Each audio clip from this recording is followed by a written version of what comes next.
Hello students, today we will going to discuss structure, compositions and functions of a capsule. First of all, what do you mean of a capsules? Capsule is a slimy or gelatinous layer secreted by outside the cell wall.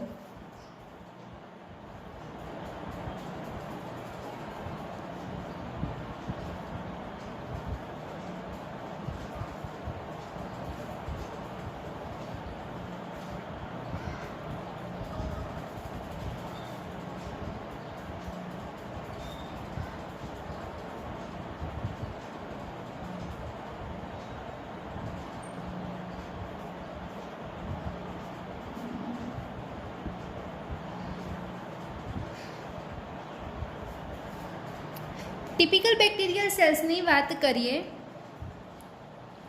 Circular genetic material, extrachromosomal material plasmid,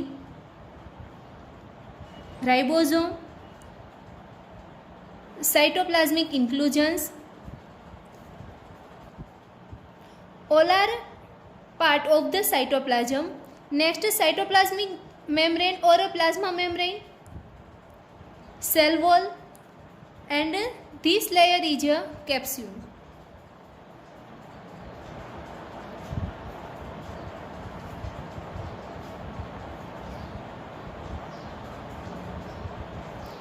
Cell wall is layer just outside the plasma membrane and capsule is an envelope that outside the cell wall.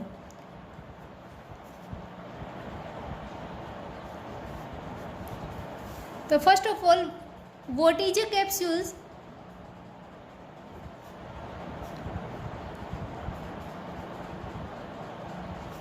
Slimy or gelatinous layer.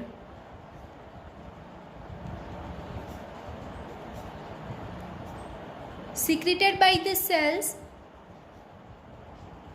it is an envelope outside the cell wall. Now next, capsules can be easily observed in a bright field microscopy by a special staining technique.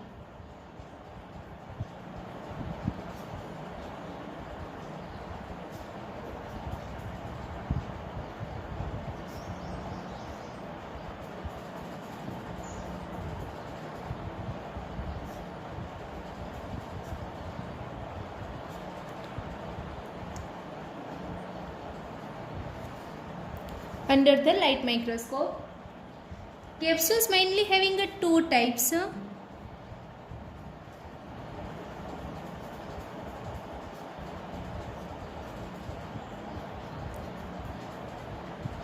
Microcapsules and macrocapsules. Macrocapsules can be easily observed under the light microscope by a bright field microscopy, whereas microcapsules can't easily observe. We use a special staining technique to observe structures under the light microscope. Capsule છે એ water soluble છે અને એની અંદર water content આવેલું છે, એટલા માટે જ્યારે આપણે સ્ટેઇનિંગ કરીએ ત્યારે બેક્ટેરિયલ સસ્પેન્શન બનાવી અને કેપ્સ્યુલ સ્ટેઇનિંગ કરશું નહીં, રાઈટ? કેમ કે જો આપણે બેક્ટેરિયલ સસ્પેન્શન બનાવશું તો કેપ્સ્યુલ છે એ વોટર સોલ્યુબલ હોવાથી વોટરમાં સોલ્યુબલ થઈ જશે, તો આપણને કેપ્સ્યુલ છે એ દેખાશે નહીં જ્યારે સ્ટેઇનિંગ કરી અને આપણે માઇક્રોસ્કોપમાં ઓબ્ઝર્વ કરીએ ત્યારે. એટલા માટે આપણે સ્પેશિયલ સ્ટેઇનિંગ ટેકનિક યુઝ કરીએ છીએ કે જેની મદદથી કેપ્સ્યુલ છે એ વોટરની અંદર સોલ્યુબલ થઈ જશે નહીં. તો આપણે સ્પેશિયલ સ્ટેઇનિંગ ટેકનિકની અંદર હીસ સ્ટેઇનિંગ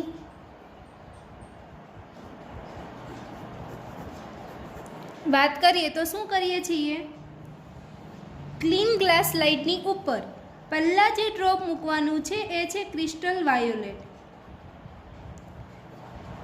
એન્ડ નેક્સ્ટ બેક્ટેરિયા આપણે સ્લાઇડ ઉપર નિક્રોમ લૂપની મદદથી મૂકીએ, પ્રોપર મિક્સ કરીએ, મિક્સ થઈ ગયા પછી સ્પ્રેડ કરીએ સ્લાઇડ ઉપર. અને નેક્સ્ટ હીટ ફિક્સ પણ કરવાનું છે નહીં.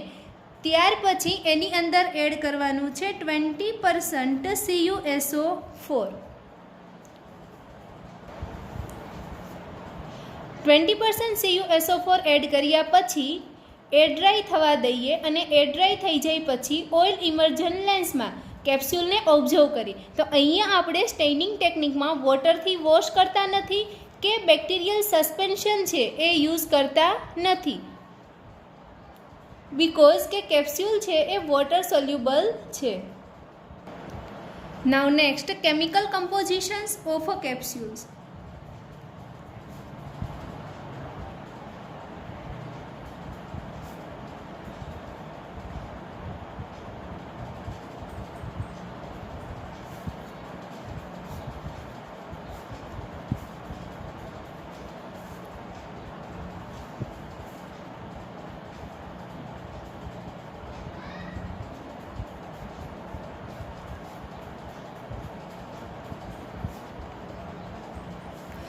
મોસ્ટલી કેપ્સ્યુલ છે એ પોલીસેકેરાઇડની બનેલી છે.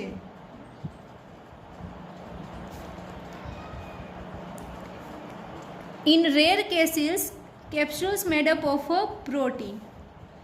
Polysaccharide and protein is a polymer and that's why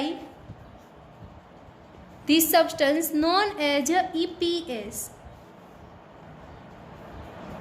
capsule ક્યાં આવેલી છે? તો કે બેક્ટેરિયલ સેલ્સ છે એની આઉટસાઇડ આવેલી છે અને પોલિમેરિક એનું કમ્પોઝિશન છે, એટલા માટે એને કહીએ છીએ EPS. EPSનો મિનિંગ થશે એક્સ્ટ્રા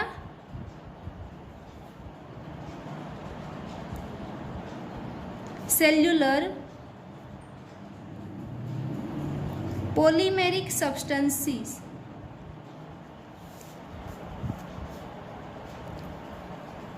રાઈટ. મોસ્ટલી કેપ્સ્યુલ પોલિસેકેરાઇડની બનેલી છે એટલા માટે એને કહીશું ગ્લાયકોકેલિક્સ. ગ્લાયકોકેલિક્સનો મિનિંગ થશે એક્સ્ટ્રા સેલ્યુલર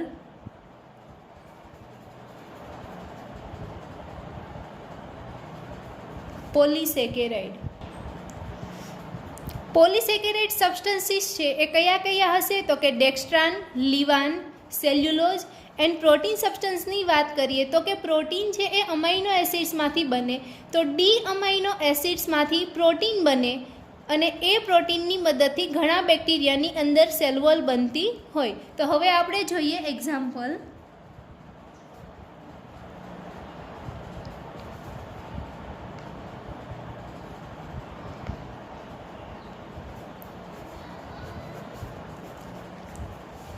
ફર્સ્ટ એક્ઝામ્પલ છે ન્યુમોકોકાઈ.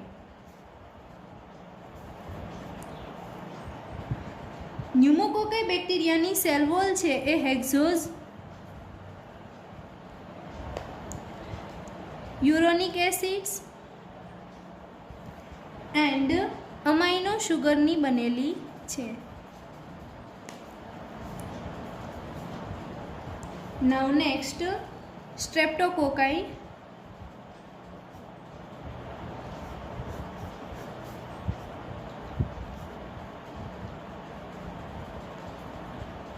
L amino acids.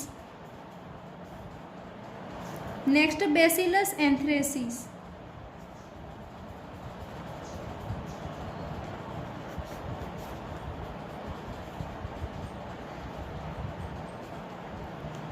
Poly-D-glutamic acids.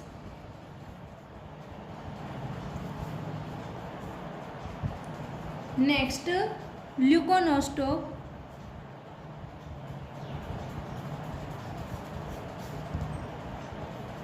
Dextran,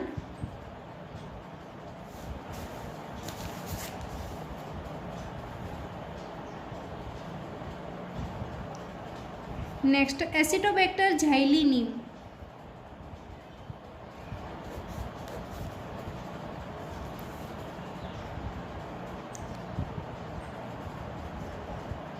cellulose,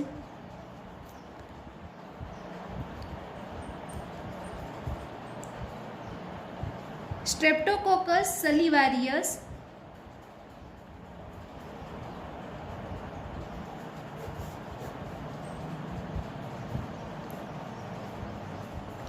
Pseudomonas and last ઝેન્થોમોનાસ.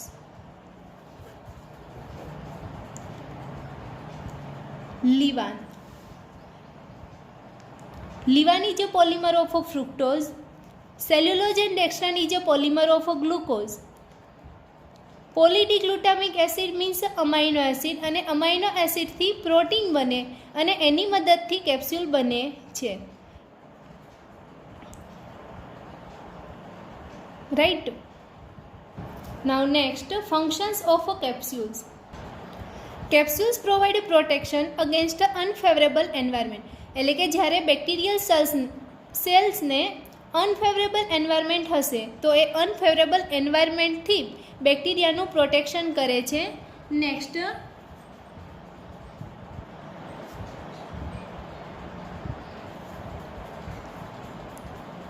capsules protect cells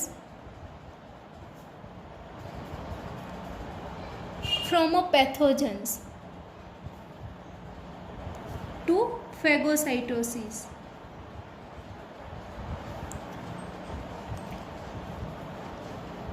bacterial cells જે છે એના ઉપર જો કેપ્સ્યુલ આવેલી હશે તો એ કેપ્સ્યુલવાળા સેલ છે એનું ફેગોસાઇટોસિસ થઈ શકશે નહીં. Capsule help in a bacteria in attachment of to various surface in order to survive in a natural environment. Capsule છે એનું લેયર છે એ સ્લાઇમી કે જીલેટિનિયસ લેયર છે, અને સ્લાઇમી લેયર હોવાને લીધે અલગ અલગ સરફેસ સાથે અટેચ થઈ શકે છે. Example, rocks in a fast moving water, એટલે કે વોટરની અંદર ખડક સાથે અટેચ થઈ શકે. Root of a plants, human teeth અને રેસ્પિરેટરી ટ્રેક, એટલે કે પ્લાન્ટના રૂટ સાથે અટેચ થશે કે હ્યુમન ટીથ કે રેસ્પિરેટરી ટ્રેકની અંદર કેપ્સ્યુલ્સની મદદથી બેક્ટેરિયા છે એ અટેચ થઈ શકે છે, અને આવી રીતે નેચરલ એન્વાયરમેન્ટની અંદર લોંગ ટર્મ પીરિયડ સુધી સર્વાઈવ રહે છે. The capsule may functions in the storage of a food substance. Example, in a Streptococcus mutant, the capsule is broken down to release sugar when the energy storage is less.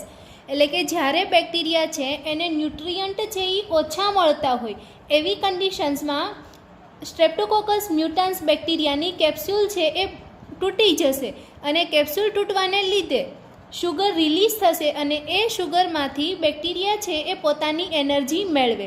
એટલે કે capsule છે એ food સબસ્ટન્સના storage તરીકે work કરે છે. Capsule inhibits movement of nutrients from the cell due to its viscosity. Bacterial સેલ્સની અંદર જે ન્યુટ્રિયન્ટ હશે એ ન્યુટ્રિયન્ટ્સને બહાર આવવા દેશે નહીં, કારણ કે કેપ્સ્યુલ છે એ ગમી કે સ્લાઇમી લેયર છે, એટલે કે કેપ્સ્યુલની વિસ્કોસિટી વધારે છે, તો due to this viscosity nutrient છે એ અંદરથી બહાર આવી શકશે નહીં.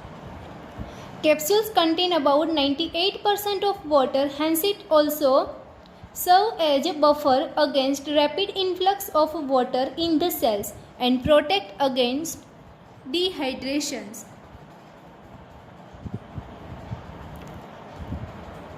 એટલે કે બેક્ટેરિયાની કેપ્સ્યુલ છે એની અંદર 98% અમાઉન્ટમાં વોટર આવેલું છે, અને આ વોટર કન્ટેન્ટના લીધે સેલ્સની બહારથી સેલ્સની અંદર વોટર છે એ જઈ શકશે નહીં, એટલે કે એ બફર તરીકે વર્ક કરે છે. એન્ડ પ્રોટેક્ટ અગેન ડિહાઇડ્રેશન, અને 98% વોટર કન્ટેન્ટના લીધે બેક્ટેરિયલ સેલ છે એનું ડિહાઇડ્રેશન થતું નથી. Capsule may prevent aggregations of a cell in a suspension and avoid settling out, thereby promoting stability of a bacterial suspension. એટલે કે જ્યારે આપણે બેક્ટેરિયાનું સસ્પેન્શન બનાવીએ છીએ ત્યારે બેક્ટેરિયલની કેપ્સ્યુલની અંદર અમુક ચાર્જ સબસ્ટન્સ આવેલા છે, અને આ નેગેટિવલી ચાર્જ સબસ્ટન્સના લીધે બેક્ટેરિયા છે એનું એકબીજા સાથે રિપેલન્ટ એટલે કે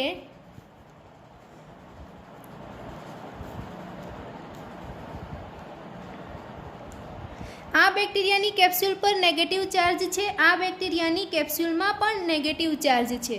તો નેગેટિવ ચાર્જ વચ્ચે અપાકર્ષણ થાય અને અપાકર્ષણ થવાને લીધે બેક્ટેરિયા છે એ એકબીજા સાથે એગ્રીગેટ થતા નથી અને એગ્રીગેટ ન થવાને લીધે બેક્ટેરિયાનું સેટલિંગ આઉટ પણ થતું નથી. એટલે કે જ્યારે આપણે બેક્ટેરિયાનું સસ્પેન્શન બનાવીએ છીએ ત્યારે કેપ્સ્યુલ પ્રેઝન્સ હોવાને લીધે બેક્ટેરિયલ સસ્પેન્શનની સ્ટેબિલિટી ઇન્ક્રીઝ થાય છે.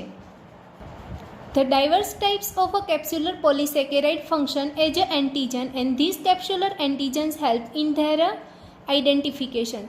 એટલે કે બેક્ટેરિયાની જે કેપ્સ્યુલ છે એ અલગ અલગ પોલીસેકેરાઇડની બનેલી છે. આપણે આગળ એક્ઝામ્પલમાં જોયું કે કોઈ બેક્ટેરિયાની સેલ વોલ હતી, એમાં લીવાન, ડેક્સ્ટ્રાન, સેલ્યુલોજ એવા અલગ અલગ પોલીસેકેરાઇડ પ્રેઝન્ટ હતા અને આ પોલીસેકેરાઇડ છે એ એન્ટીજન તરીકે વર્ક કરે છે જ્યારે કોઈ લિવિંગ બિંગને ઇન્ફેક્ટ કરે ત્યારે. અને એટલા માટે કેવા ટાઈપના પોલીસેકેરાઇડ પ્રેઝન્ટ છે એ જાણીએ તો આપણે બેક્ટેરિયાનું આઈડેન્ટિફિકેશન થઈ શકે છે. એટલે કે જે પોલીસેકેરાઇડ કેપ્સ્યુલ્સની અંદર આવેલા છે એ પોલીસેકેરાઇડને આપણે કહીએ છીએ એન્ટીજન અને એન્ટીજનની ઓળખથી આપણે આઈડેન્ટિફિકેશન થઈ શકે છે કે કયા બેક્ટેરિયાનું ઇન્ફેક્શન થયું છે. Next, capsule increase a pathogenicity of a cells. એટલે કે બેક્ટેરિયામાં જે કેપ્સ્યુલ આવેલી છે અને એ સ્લાઇમી લેયર છે તો એનું ફેગોસાઇટોસિસ છે એ હ્યુમન બોડીની અંદર આવેલા મેક્રોફાજ કે ડેન્ડ્રિટિક સેલ્સ દ્વારા થઈ શકતું નથી અને એટલા માટે કેપ્સ્યુલ છે એ એવું કહી શકાય કે બેક્ટેરિયલ સેલ્સની પેથોજેનિસિટી છે એ ઇન્ક્રીઝ કરે છે. પેથોજેનિસિટીનો મિનિંગ થશે ડિઝીઝ કોઝિંગ એબિલિટી. જ્યારે કોઈ બેક્ટેરિયાનું આપણા બોડીની અંદર ઇન્ફેક્શન થાય તો આપણા બોડીની અંદર આવેલા મેક્રોફાજ જેને કહીએ છીએ ભક્ષક કોષો શું કરશે તો કે બેક્ટેરિયાનું ફેગોસાઇટોસિસ કરે. પરંતુ કેપ્સ્યુલ પ્રેઝન્ટ હોવાને લીધે ફેગોસાઇટોસિસ થઈ શકે નહીં. એટલા માટે બેક્ટેરિયા છે એની ડિઝીઝ કોઝિંગ એબિલિટી છે એ ઇન્ક્રીઝ થઈ જાય છે. તો this all about the capsules means કે structures, compositions and functions of a cell wall. Okay, thank you.